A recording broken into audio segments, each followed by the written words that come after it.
সবাই ভালো থাকার অভিনয় করে, কিন্তু সত্যি বলতে ভিতরে ভিতরে প্রায় সবাই ভাঙা।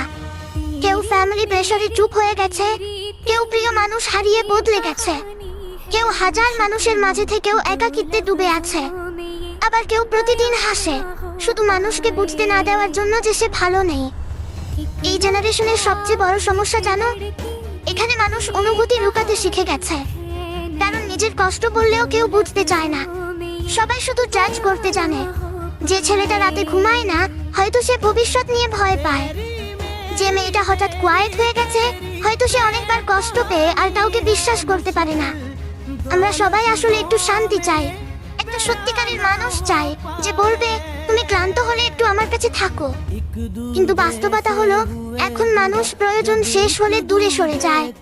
তবুও আমরা প্রতিদিন নতুন করে হাসি, কারণ ভেঙে গেলেও জীবন থেমে থাকে না। যদি মনে হয় এই কথাগুলো তোমার জীবনেও মিলে গেছে, তাহলে কমেন্টে তোমার মনের অবস্থাটা এক লাইনে লিখে যেও। দেখি কে কতটা চুপচাপ কষ্ট নিয়ে বেঁচে আছে।